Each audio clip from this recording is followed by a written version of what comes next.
Bonjour mes amis, écoutez.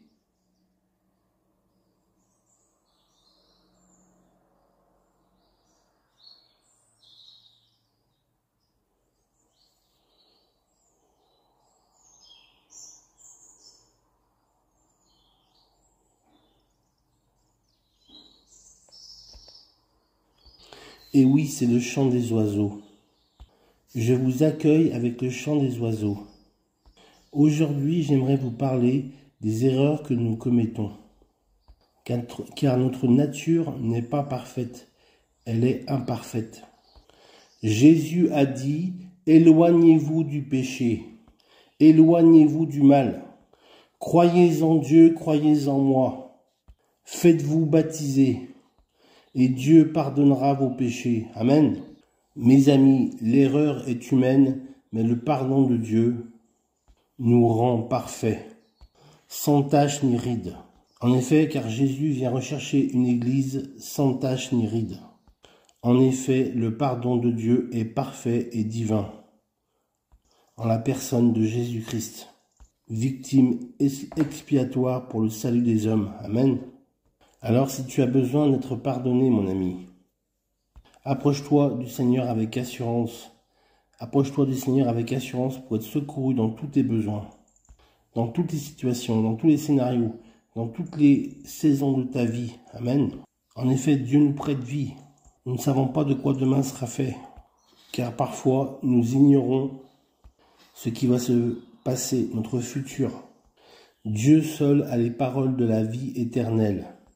Dans l'évangile de Jean au chapitre 6 et au verset 68, Simon-Pierre lui répondit à Jésus, « Seigneur, tu as les paroles de la vie éternelle. Et nous avons cru et nous avons connu que tu es le Christ, le Saint de Dieu, le Fils de Dieu. » Amen. Jésus a donc pardonné les péchés, tous nos péchés, tes péchés, mes péchés. Il les a tous pardonnés. Il a établi une nouvelle alliance en son sang, par le sang précieux de Jésus qui a coulé à la croix et qui nous a rendus libres du péché, afin de vivre une vie de liberté, car là où est l'esprit, là aussi est la liberté. Plus tard, après sa première ascension aux cieux, il a envoyé le consolateur, le divin consolateur, l'Esprit Saint, comme il l'avait promis à ses disciples. Je vous enverrai un autre consolateur, l'Esprit Saint. Alors mes amis, nous faisons tous des erreurs, et parfois ça fait mal. C'est à cause de notre nature pécheresse humaine que nous avons contracté en Adam. Le péché originel nous a séparés de Dieu, heureusement pour un temps. Amen, pour un temps heureusement. Le plan divin prévoyait dès le commencement la réparation des fautes commises par le premier homme et la première femme que Dieu a créés, Adam et Ève, et qui nous séparaient de Dieu. Dieu a donc rétabli le contact avec la connexion entre lui et l'homme. L'homme avec un grand H, c'est-à-dire Adam et Ève. En effet, Dieu est le péché. Il a le péché en horreur. Il ne supporte pas le péché. Tous ceux qui pêchent sont séparés de Dieu. Tous ceux qui pêchent sont séparés de Dieu. Entendez-moi bien. Mais c'est vrai que nous sommes tous pécheurs. Pourtant, Dieu nous invite à vivre par la foi, à marcher par l'Esprit. Amen. Par son œuvre à la croix, Dieu le Père a envoyé son Fils pour nous pardonner de nos péchés et nous donner le salut dans son sacrifice.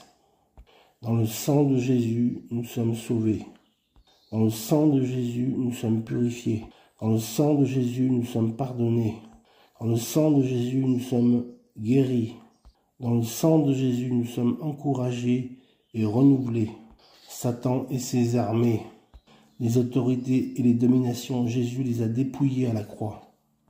Il a dépouillé, Jésus, les autorités et les dominations, Satan et ses armées. Après ces 3 ans de ministère public où il n'a pas commis un seul péché, c'est relaté dans la Bible et vérifié dans la parole de Dieu, alors que Satan voulait contrecarrer le plan de Dieu et faire pécher notre Seigneur Jésus. Il a résisté jusqu'au bout, il n'a pas commis un seul péché en tant qu'homme, lui, Dieu, le Fils de Dieu. C'est le consolateur, l'Esprit Saint qui nous atteste et qui nous prouve la véracité et la vérité de la parole de Dieu. Amen. Dieu a été tenté comme tout le monde, comme les hommes, mais en tant qu'avec sa nature divine, il est resté parfait. Amen. Et a accompli le plan de Dieu parfaitement selon les consignes et les recommandations et les ordonnances de son Père. Amen. Il a accompli le plan de Dieu que Dieu avait prévu pour lui, son Père. Excusez-moi de me répéter, mais c'est très important que vous compreniez les choses, car Satan met de l'ivresse sur votre conscience, il vous aveugle. Vous êtes aveuglé, vous ne comprenez pas la parole de Dieu, la Bible, alors que c'est très simple. La Bible se résume en deux choses. La perfection de l'homme, rendue possible par le sacrifice à la croix de Jésus. C'est l'homme réconcilié avec Dieu. C'est Jésus, le Fils de Dieu, qui a accompli le plan de son Père parfaitement. Amen. Dieu a rétabli le contact entre l'homme et lui. Alors, je vais citer un article du Code civil que j'ai appris par cœur quand j'étais au lycée en droit. C'est du droit civil. Tout fait quelconque de l'homme qui cause dommage à autrui oblige celui par la faute duquel il est arrivé à le réparer. Adam et Ève ont péché dans le jardin d'Éden. Ils pensaient avoir commis l'irréparable parce qu'ils avaient honte d'eux, ils étaient tout nus. Ils ont dû mettre une feuille de vigne, une grande feuille de vigne pour cacher leur anatomie. Ils ont mangé du fruit de la connaissance du bien et du mal. Dieu leur avait interdit d'en manger. Ils ont donc été séparés de Dieu et chassés du jardin d'Éden pour aller dans le monde entier et se multiplier. Je ne parlerai pas de leurs deux garçons qui se sont entretués. C'est Caïn et Abel. Je vous raconterai un jour leur histoire. Cette décision divine, Dieu a pris la décision d'envoyer son Fils, non pas après le péché d'Adam et Ève dans le jardin d'Éden, mais il a pris cette décision dès la fondation du monde avec son Fils Jésus et avec l'Esprit Saint. Satan, Lucifer, était une aide de camp pour Dieu, un aide de camp. Il s'est rebellé contre Dieu et a voulu prendre le pouvoir. Dieu l'a chassé des cieux, du paradis, et il l'a envoyé par terre le plus bas possible, dans ce monde. Donc sur la terre, le prince de ce monde, c'est le diable, c'est Satan. Il sait que ses heures sont comptées. Il fait le mal, il se déchaîne, il fait le mal. Il se déchaîne pour faire le mal de toutes ses forces, avec tous ses pouvoirs. C'était une aide de camp de Dieu. Imaginez-vous, Dieu a créé les cieux et la terre, et Satan aidait l'aide. Il aidait Dieu le Père. Le mal se déchaîne. Mes amis, lisez la parole de Dieu. Tout est écrit de Genèse à l'Apocalypse. Tout est écrit. La chronologie d'accomplissement de tous les événements qui vont se passer dans les prochains mois, les prochaines années. Peut-être que Dieu reviendra qu'en 8000 ou en 10 000 après Jésus-Christ. Personne ne sait. Même Jésus ne sait pas quand son Père va l'envoyer pour son retour sur terre en gloire. Non pas comme un petit enfant, comme un nourrisson, mais comme le roi des rois, le Seigneur des seigneurs, comme le chevalier sur un cheval blanc à la tête d'une myriade d'anges dans la gloire. Et l'Israël reconnaîtra alors le Messie. Et Israël reconnaîtra que Jésus est le Messie qu'ils attendaient. Lisez et sondez les Écritures, la parole de Dieu. Lis ta Bible et prie chaque jour, mon ami, si tu veux grandir. Tu n'as pas besoin d'ouvrir les informations, la radio ou ton poste de télévision pour regarder les informations permanentes et bénissantes pour ta vie, vivifiantes pour ton cœur, se trouvent dans la parole de Dieu. Si tu me contactes en message privé, je t'enverrai une Bible. Lis la Bible, lis la Bible.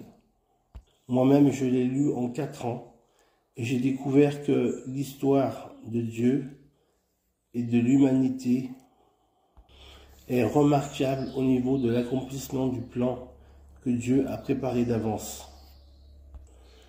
Laisse le Seigneur venir vers toi, se blottir dans ses bras d'amour. Ce que le Seigneur nous demande, c'est d'aller vers lui, tout près contre son cœur, dans ses bras, dans ses bras d'amour. Que Dieu te bénisse, mon ami. Bonne journée, bon courage à ceux qui travaillent. Jésus a dit, celui qui me voit a vu mon Père. Puisque vous me connaissez, vous connaîtrez un jour aussi mon Père. Rendez-vous compte, mes amis, nous allons voir Dieu, l'Éternel, le Créateur de toutes choses, des cieux et de la terre.